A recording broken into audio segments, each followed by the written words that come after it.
Today I will tell you a story of Steve Jobs, one of the people who will change the world, and he changed not only the world but also the way people act every single day.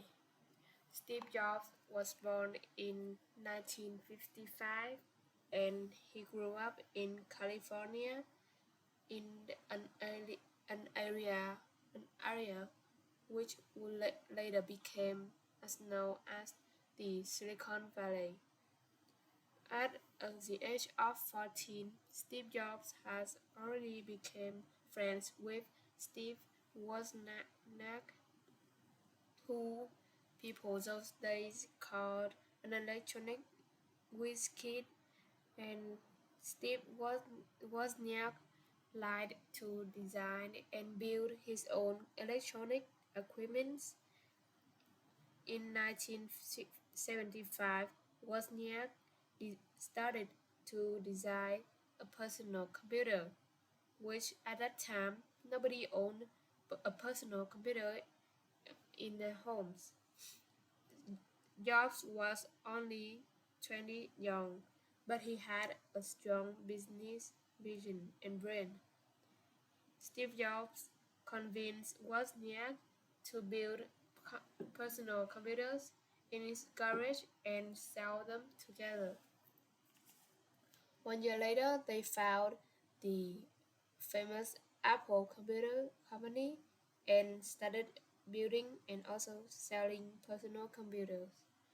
In the, in the year of 1977, Apple II computer went, went on the market and became a very huge success. And suddenly there was a mass market for computers that people could buy at a store and use it at home. Later, Apple II became the world's first mass-produced personal computer, and therefore, at the age of 27, Steve Jobs was a millionaire. Jobs was brilliant in many ways, but he was not always good at cooperating or working with other people. He needed everything to be perfect, which caused problems at Apple between him and his employees. And so, as a result, in 1985, Steve Jobs left Apple and started a a new computer company on his own. But later, Jobs also went into business with Pixar Company. Pixar Company was trying to develop a system for using CGI technology, which is computer-generated imagery, to and their purpose is to use was to use CGI in animated films. So Jobs was just the person to help them.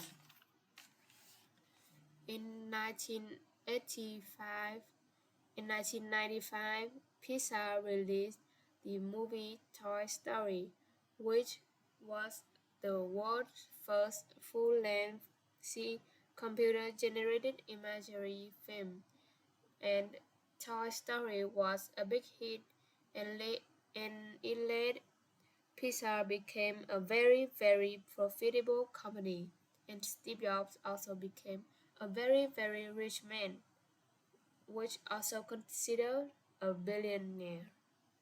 10 years after leaving Apple, Jobs learned a lot about working with people and running a company, and so he returned to Apple in 1995.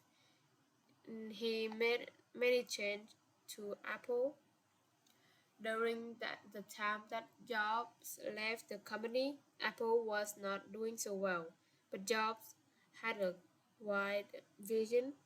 He didn't want personal computers to be useful, but also be considered a beautiful object that people enjoy looking at them and using them.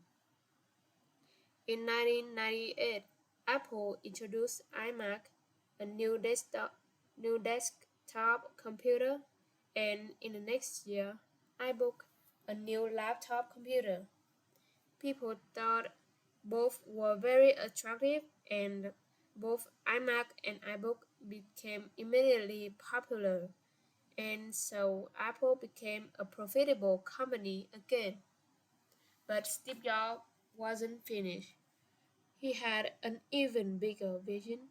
Believed he believed personal computers would become the hub of people's digital lives. So, in 2001, Jobs introduced Apple Digital Hub strategy, and Jobs told the world that the computers would become the hub of electronic equipment you can connect camera, your music player, your video recorder to the computer. It also manages all your videos, photos, and music using iTunes, iMovie, iPhoto, and other Apple programs and also apps. Over the next 10 years, Apple created products that made Jobs' vision a reality. In 2001, the company introduced iPod, which quickly became the most popular digital music player at that time. In January 2007, Jobs introduced iPhones, which where your phone became a mini computer. It was like having an iPod with a camera and phone all in one device that you could hold in your hand easily.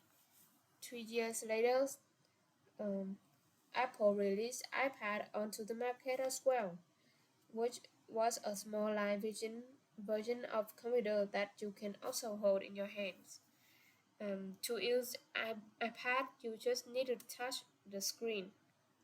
Jobs' final vision before his death in October 2011 was Apple iCloud.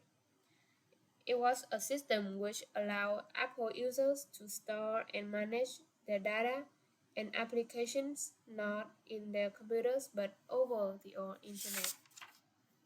Jobs may be gone, but there's no question that his visions lived on. In conclusion, Steve Jobs was someone who changed the world, not just for our own time, but maybe, who knows, for all time.